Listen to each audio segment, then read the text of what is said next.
pecinta ikan koi dan kolam dimanapun berada. Hari ini kita kepengen sharing dan edukasi mengenai satu proyek baru di Kota Semarang.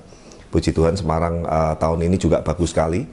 Jadi ini sudah proyek kelima. Masih ada nanti 2 proyek lagi yang di Semarang. Yang kemarin kita sempat survei yang di Seroja itu. Iya. Satu sama yang kemarin Mas Aan sudah mulai kerja di daerah mana itu? Pasadena. Pasadena. Jadi memang tahun ini Semarang juga cukup rame. Nah sekalian saya tuh kepengen sharing bahwa terkadang kita tuh dihadapkan dengan kondisi lahan yang sudah disediakan untuk kolam ini sangat terbatas. Habis itu ada kendala-kendala yang lain juga di lahan itu. Nah teman-teman, ini lahan nggak terlalu besar, panjang kemarin totalnya sekitar 4 meter ya Mas Ade? 4 meter 10, lebarnya mengecil besarnya rata-rata 2 meteran lah ya. 2 meter. Plus minus kalau ini digabung dengan yang ini ya. Oh 2 meter 10? Ya 2 meter 10. Jadi itu lahan kotornya teman-teman. Artinya lahan kotor itu kan nanti harus kita pasang konstruksi baru. Kemudian nanti ada planting, customer minta sebagian ada naturalnya. Nanti kenapa hanya saya kasih di air terjun. Tanaman-tanaman juga nanti saya akan planting sedikit karena mengingat keterbatasan tempat sekali lagi. Jadi pekerja seni seperti kami teman-teman, kalau kita dikasih space tempat itu memang terbatas, otomatis kreasi dan kreativitas kita ini otomatis juga akan nggak bisa maksimal juga. Tapi PR kita adalah dengan yang lahan terbatas ini dan dengan kondisi yang seperti ini, gimana caranya layout kolam, layout filter, dan layout landscape dan air terjunnya ini harus intinya yang terbaik seperti itu. Nah kendala yang pertama teman-teman, ini tuh kebetulan rumah yang dibangun kolam ini 3 lantai ya kayaknya ya. 1, 2, 2,5 lah, 2,5 lantai. Nah, yang di sisi sebelah kirinya Noval ini itu kena pancang cakar ayam konstruksinya. Dan ini kita nggak berani bongkar teman-teman, hati-hati. Jadi buat teman-teman kontraktor pun jangan asal bongkar, jangan asal hancurin karena ini menyangkut kekuatan pilar dan strukturnya untuk lantai 2 ke atas. Nah mau nggak mau nih nanti filternya yang saya akalin. Sehingga kenapa kok filternya yang saya akalin? Nanti kan filter itu tertutup decking kayu. Ya kita juga standarnya pakai kayu ulin sehingga sewaktu ditutup itu nggak kelihatan dan kerapian dan sistematisnya tetap fungsionalnya bisa bagus. Itu yang pertama. Nah yang kedua ada bak kontrol tuh di situ tuh besar sekali. Akhirnya saya udah ngomong dengan customer, kita nanti akan geser kecil aja di sebelah sini. Tadinya ini untuk resapan air. Jadi teman-teman kalau memang ini nanti jadi kolam full, resapan tuh ya nggak perlu karena nanti air hujan yang jatuh itu akan jatuh ke kolam. Tinggal kita setting overflow-nya, itu nanti air bisa langsung kebuang. Sistematisnya seperti itu. Nah kemudian teman-teman, di sebelah kiri kanan mentok ini sudah dinding semua. Dan ini sudah teras yang bersebelahan dengan ruang apa ya, ini kayaknya ruang santai atau gym. Tempatnya untuk nge-gym atau olahraga customer. Jadi nggak mungkin juga ini kita bongkar. Apalagi ini sudah kaca teman-teman nih, perhatiin. Artinya kalau kita bongkar seperti ini, kaca sudah terpasang seperti ini, resiko pecah dan lain-lain itu juga sangat besar, dan itu semua udah kita komunikasikan dengan customer. Nah kolam ini kapasitas totalnya juga nanti nggak terlalu besar, kurang lebih ini hanya sekitar kolam plus filter mungkin bersihnya sekitar 8 ya, mungkin 8 pun kurang. Nah karena nanti saya juga udah jelaskan kalau kolamnya nggak terlalu gede tapi terlalu ke dalam juga aneh gitu loh, kayak kita bikin sumur nanti akhirnya kedalaman air bersih nanti di sini hanya 70 cm. Dan customer sudah ngomong juga nggak mau koi yang terlalu gede, nggak mau ikan yang terlalu gede, sukanya ikan-ikan yang kecil atau yang medium. Tapi nanti pasti estetikanya akan kita buat yang keren seperti itu. Nah konsepnya nih, sekarang kita bicara konsep. Nah jadi teman-teman, memang rumah ini desain secara menyeluruhnya itu adalah temanya itu minimalis modern teman-teman. Tapi customer kepengen di sini ada nuansa naturalnya sedikit gitu loh. Nah seperti yang tadi saya sudah jelaskan sebelumnya, kalau dengan space yang terbatas ini pasangan batu alamnya tuh keliling semua, saya jamin kolamnya makin sempit dan lahannya jadi malah kelihatan sumpek seperti itu.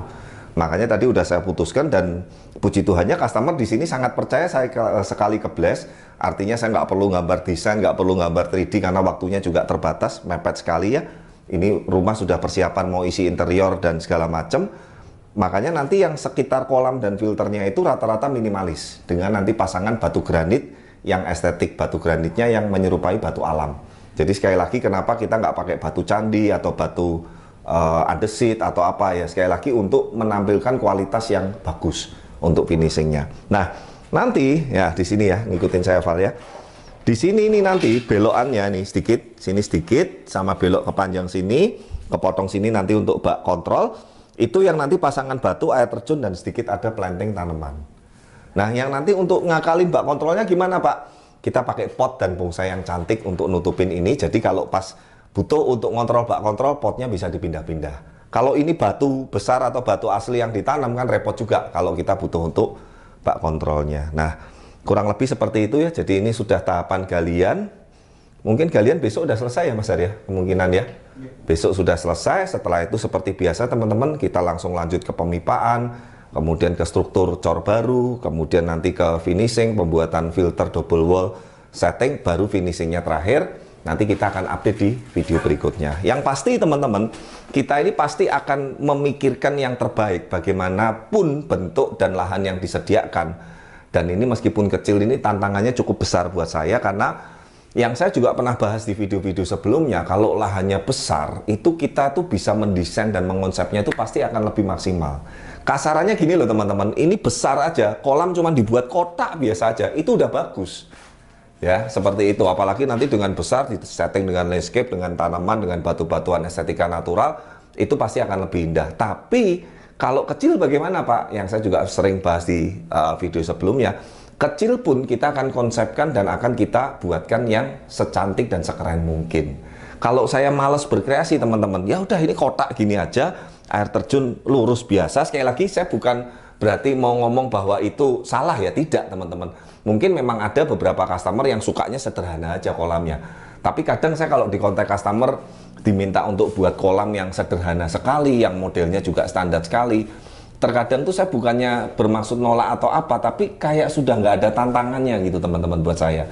Dan waktu customer saya dipanggil ke sini pun beliau juga sangat welcome sekali. Artinya Pak, kreasi, desain, model saya serahkan ke Pak Ade. Yang penting saya masuk ruangan ini nuansanya jadi sedikit berbeda, tidak terlalu kaku minimalis semua. Jadi nanti ada naturalnya, ada waterfallnya yang tema-temanya seperti bukit kecil turun keluar air. Nah, kemudian ada tanamannya supaya intinya kelihatan asrinya juga dapat walaupun lokasi dan lahannya terbatas ya. Jadi seperti itu ya teman-teman ya. Nah, itulah mungkin salah satu poin plus dari Blaskoy Center atau Blaze Group. Artinya kita selalu kepingin membuat kolam dengan kendala, dengan lahan, dan dengan situasi yang berbeda-beda di setiap project customer, tapi hasilnya harus indah dan keren.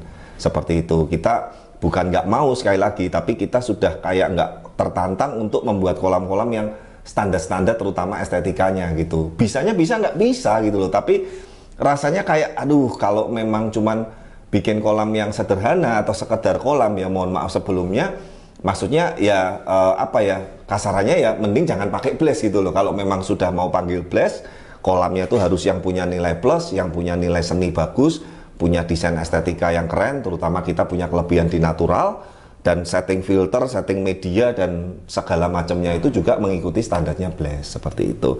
Nah, semoga melalui video ini teman-teman yang selama ini menonton mungkin suka dengan tema-tema dan desain kolam kita, suka juga dengan sistem dan estetik dari filtrasi kita dan sistem kolam kita. Nanti teman-teman bisa tanya-tanya atau hubungin kontak di bawah ini. Nah, nanti vlog berikutnya udah langsung kita lanjut waktu sudah konstruksi jadi aja ya Val ya sama Mas Arya, jadi biar nggak kebanyakan. Mungkin kolam ini akan cukup 3 vlog. Jadi ini vlog pertama untuk pekerjaan awal, vlog kedua nanti konstruksi cor yang baru udah jadi, vlog ketiga finishing dan running lah. Mungkin tambah lagi yang keempat waktu isi ikan, seperti itu. Nah, semoga juga nanti semuanya berjalan lancar. Waktu yang diberikan ke kita ini sangat terbatas sekali nih, kurang dari 1 bulan, karena sudah berbarengan dengan persiapan mau opening house rumah baru di customer ini. Yang pasti kita akan buatkan yang terbaik, yang terkeren, dan nanti hasilnya seperti apa, semoga teman-teman yang menonton pun juga akan suka ya. Terima kasih yang sudah menonton, dan sampai ketemu di video-video berikutnya. Bye-bye.